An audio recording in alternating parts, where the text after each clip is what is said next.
I take time off. You know, I'll pull disappearing acts sometimes when people don't see me posting for a while. They know that I'm either concentrating on my children or work or a new album, or I'm just sleeping. Hibernation mode. I am very solid with my faith.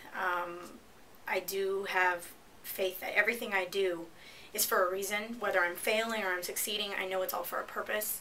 I'm very close to my family, very close to the few friends that I have. I've lost so many in this past year or two, or past few years. And I just hold on to my morals and values, myself, and I keep it pushing.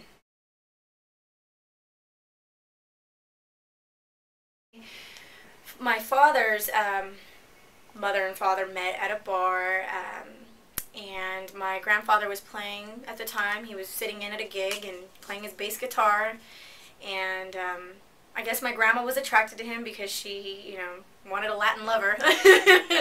And they ended up having my father, which was, I guess you could say, love child.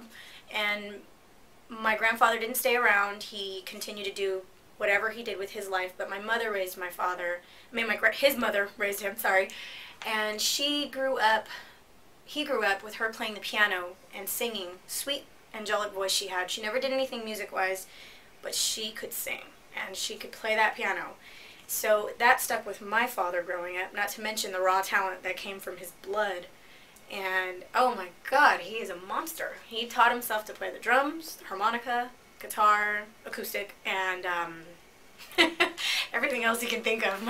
I can't play an instrument for anything, but my father can, and my brother. Your brother, Jordan, he's pretty gifted, right, musically? Very gifted. And you've worked with him, or he's worked with you, rather, on your album. Yes, I never put him on the first two albums. It just wasn't the right timing. We couldn't make it happen. And I believe that, like I said, my faith, I believe that he was put on this album at the time now because I needed him. We were raised to know that all we have is each other. And we may fight, we may argue, but that's my heart right there. And he really came in on a song, particularly War of Words, because he knows all the hate that I feel that people spew at me, and he just had my back, you know, and he went and he ripped it. And he's not even a rapper, neither am I, but we had fun with it, and that's the whole point of music, is having fun, and people love that song. They love it. And then he blessed me with Somebody Please playing the guitar, which is his real nature of music, because I couldn't see putting anybody else with me on that song, you know. If I was going to redo an oldie, which is a very sensitive issue, I want people to like it. I don't want them to say, oh, you ruined it. I put my family with me on it. We sure did. All we heard was music. I didn't know anything different. I would go to my friends' houses and think that they were going to bust out a guitar and their family would start playing. Obviously, I learned that that's not the case, so I'm very blessed on both sides. We just sit in and jam together, you know. Not all the time. It's not like I'm going to sing every time I show up, but he did when I was younger. One of the first songs I ever recorded, I was 13, and I sat down next to him at the piano one day while he was playing, and I said, Daddy, I want to write a song.